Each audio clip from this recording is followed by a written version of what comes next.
আসলে আপনাদের সামনে উত্থাপন করেছেন এটার সাথে ধরেন আমি বলতে পারি যে প্রায় গুরুভাবে এখন তাই আমার বক্তৃতা প্রথমত আমি বলি যে এই বক্তব্যের সাথে আমাদের কোনো ভিন্ন আমরা এটাকে আমাদেরও নিজেদের বক্তব্য মনে করি। যে কথাটা শুধু ফরাজে বলে একেবারে মিস করেছেন সেটা একটু বলি। এই যে ঘোষণাপত্র হয়েছিল এই ঘোষণাপত্রের নিচে সই করছিলেন আসলে অধ্যাপক ইউসুফ আলী। অধ্যাপক ইউসুফ আলী যখন আসলে স্বাক্ষর করেন তার স্বাক্ষরে যখন এই দলিলটা যায় তার পরিচয় ছিল একটা, সেই পরিচয়টি এরকম নয় যে আসলে তিনি একজন ইলেক্টেড এমএলএ তখন মেম্বার অফ ন্যাশনাল অ্যাসেম্বলি এবং প্রভিন্সিয়াল অ্যাসেম্বলি দুইটা ব্যাপার ছিল। উনি আসলে পরিচয় হিসাবে দলিলের পরিচয় হিসাবে যেটা ছিল এটা হচ্ছে গণপরিষদের পক্ষ থেকে উনি গঠিত করেছেন। আরেক যে আসলে আইনগত জায়গাগুলি তৈরি করে বলার চেষ্টা করেছেন এই আইনি ভিত্তি আসলে স্বাধীনতার ঘোষণা দেওয়ার আইনি ভিত্তিটা যে এসেছিল এটা এসেছিল এই কারণে যে বলা হয়েছিল ৭০ সালে যে নির্বাচন হয়েছে সেই নির্বাচনে যারা নির্বাচিত হবে মেম্বার অফ ন্যাশনাল অ্যাসেম্বলি জাতীয় সংসদের নির্বাচিত যারা সেই সদস্যদের দুইটা কাজ। তার প্রথম কাজ হচ্ছে কনস্টিটিউয়েন্ট অ্যাসেম্বলি কিংবা গণপরিষদের সদস্য হিসেবে তারা প্রথমে একটা সংবিধান তৈরি করবে এবং এই সংবিধানটা অ্যাপ্রুভ হওয়ার পরে এই সংবিধানের আলোকে তারা সরকার গঠন করে দেশ চালাবে। ওনারা যখন আসলে বসার কথা হচ্ছিল যেখানে বসার কথা হচ্ছিল মনে হচ্ছিল পার্লামেন্টে বসার আলাপ হচ্ছে, পার্লামেন্টে বসার আলাপ হচ্ছিল কনস্টিটিউয়েন্ট অ্যাসেম্বলির বসার কথা, তাদের সংবিধান করার জন্য বসার কথা।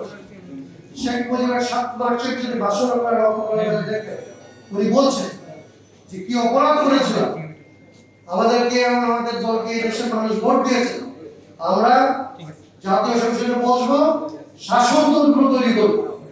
তখন পর্যন্ত সংবিধান হচ্ছে শাসনতন্ত্র হিসাবে পরিচিত।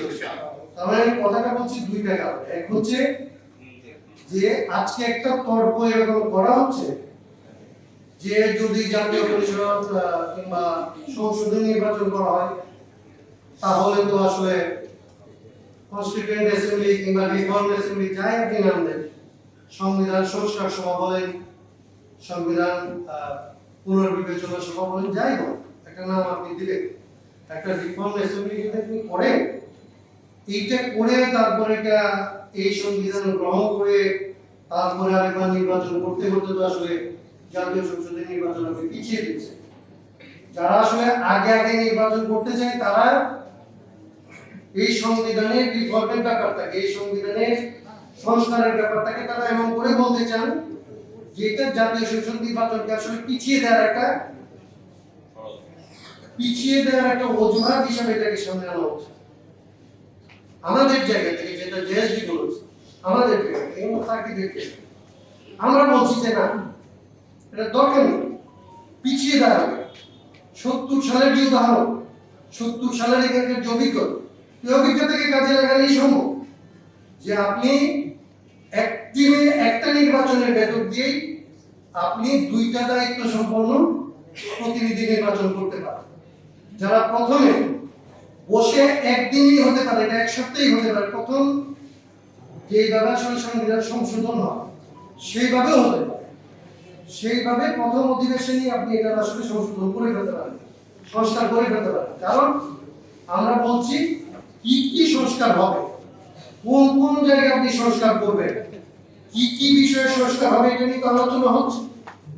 আমরা বলতেছি, এডি পার্টি বলতেছে, ছাত্ররা বলতেছে, বিএনপি বলতেছে, তাদের তো ৩১ দফা ছিল।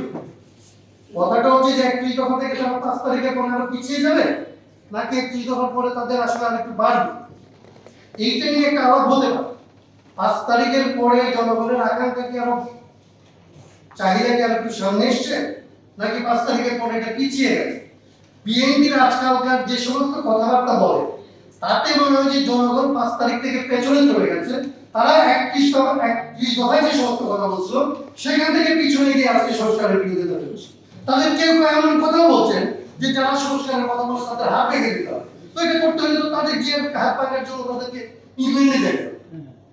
কারণ তাদের দলের নেতা তো বলে যে সংস্কারের কথা তারাই সবার আগে বলেছে, তারাই নাকি এখানে সংস্কারের করবে।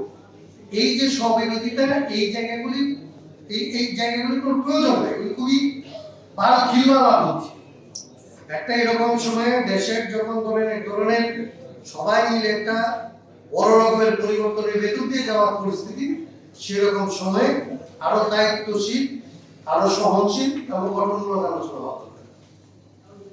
আমরা মনে করি এই পদ্ধতিগুলি কোনোটাই আমাদের আবিষ্কার করে না। সংবিধান সংস্কার সভার যে নির্বাচনের কথা আমরা বলছি এবং জাতীয় সংসদ নির্বাচনের কথা যে একসাথে করার কথা আমরা বলছি, এটা আমাদের মাথা থেকে তো আসে, এটা আমাদের এখানকার ঐতিহাসিক বাস্তবতায় অভিজ্ঞতার মধ্যে আছে। তবে এই যে একটা ব্যাপার, আরেকটা ব্যাপার আমরা বলতে চাই যে কেন আমরা সংবিধান সংস্কার সভার কথা বলছি। বিএনপি যেরকম বলে যে এটা তো হচ্ছে আমরা পার্লামেন্টে গিয়ে যেভাবে 17 বার সংশোধন করা হয়েছে সেভাবে আমরা সংশোধন করে নিতে পারি। হ্যাঁ, এটা পারা যায়, এটা পারা যায়, এটা নতুন আছে। পারা যাওয়ার পরিণতি কি হয় এটা আমাদের মূল। ঘরের সমস্ত রাজনৈতিক দল, সারা দেশের জনগণ সবাই মিলে 9 বছর ধরে আন্দোলন করে এবং তারপরে আরো 5 বছর 14 বছর আন্দোলন করে এখানে নির্বাচনের জন্য একটা তত্ত্বাবধায়ক সরকার ব্যবস্থা প্রতিষ্ঠা করা। আর এটা শুধুমাত্র দাবির মধ্যে থাকলো, এটা সংবিধানে একটা সংশোধনী আকারে যুক্ত করা হলো। ত্রয়োদশ সংশোধনী বলা হলো। এটা ত্রয়োদশ সংশোধনীকে পরবর্তীকালে আদালতে, উচ্চ আদালতে 4-3 ভোটে নাই।